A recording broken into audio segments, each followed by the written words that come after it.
생각도 저는 있을 거라고 봅니다. 네, 이런 식으로 이제 서울시장 선거 주도하려는 인물들 바로 박 기자, 오세훈 전 시장, 나경원 전 의원이잖아요.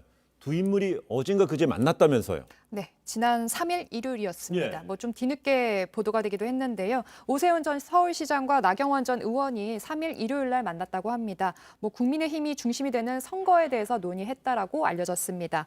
유력 후보군인 두 사람이 나서서 이 안철수 대표 쪽으로 기울어지고 있는 지금 조짐을 보이고 있는 이런 선거판에 대해서 이 야권 경선판 바로 잡아야 된다라는 취지로 이야기를 나뉜 것으로 좀 알려지고 있습니다. 네. 뭐 오 전 시장 후보 단일화 논의했다라는 일각의 보도에 대해서는 뭐 출마 선언도 안 했는데 뭐 너무 나간 것이라고 했고요. 뭐 우리 두 사람 모두 나가면 썩 좋은 구도는 아니니까 그런 그림 아니니까 뭐 만나서 여러 가지 얘기를 했다라고 정정했습니다. 결국 저거네. 두 사람 만난 거는 사실이 팩트고요. 만났는데 단일화하기로 했다? 아니다? 이거는 확인 안 되는 거죠. 그렇습니다. 단일화 논의는 한 거 맞긴 한 것 같아요. 그런 것 같습니다.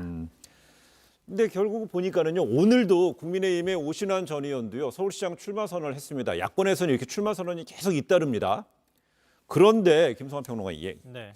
여권은 우상호 의원 빼고는 지금 출마자가 없어요. 그러다 보니까 제3 후보 얘기가 나오는데 이 제3 후보가 뭐냐면 대권 후보를 이번에 좀 띄워야 되는 게 아니냐, 서울시장 선거에. 이렇게 얘기가 나옵니다. 이름도 구체적으로 거명이 돼요. 뭐 정세균 국무총리요? 뭐 김동연 전 문재인 정부 첫 부총리, 예, 재정부 임종숙 전 장관. 비서실장. 예. 근데 임종숙 비서실장은 우상호 의원 난 지지하겠다 이렇게 했으니까 이미 빠져나간 거고요. 그리고 정세균 국무총리인데 국무총리하고 서울시장으로 간다? 이 그림이 뭔가 안 맞는 것 같은데요.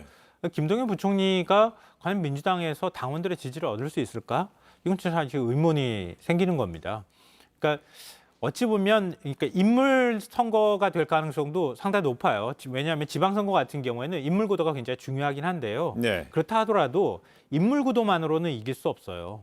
그럼 기본적인 구도가 필요한 건데 지금 구도 안에서 단순히 인물로만 승부를 낼 수 있는 상황은 아니라고 하는 그런 판단도 저는 하고 있을 거라고 보고요. 네. 그리고 안철수 대표가 만약에 후보가 된다 하더라도 우상호 의원이나 아니면 박영선 장관이 나왔을 때 안철수 대표하고 완벽하게 밀릴 것이냐. 이것도 사실 섣불리 단정하기는 어렵습니다. 네. 왜냐하면 안 대표에 대한 비호감도도 적지 않거든요. 서울에서. 그러니까 그런 부분까지 다 종합적으로 아마 여권 내에서 고민을 할 것으로 보입니다. 근데 제가 볼 때는 야권에서는 새로운 인물을 뭔가 이렇게 끌어와서 될 수 있겠지만 여권에서는 완전히 새로운 인물을 끌고 와가지고 뭔가 새로운 판으로 구도를 만들기는 좀 쉽지 않을 거라고 저는 생각합니다. 박 기자, 지금 민주당의 서울 선거 기획단장이 김민석 의원이잖아요. 혹시 이렇게 언급되는 제3 후보론에 대해서 뭐 입장을 밝히지 않았나요, 오늘? 네, 오늘 오전에 입장을 좀 밝혔는데요.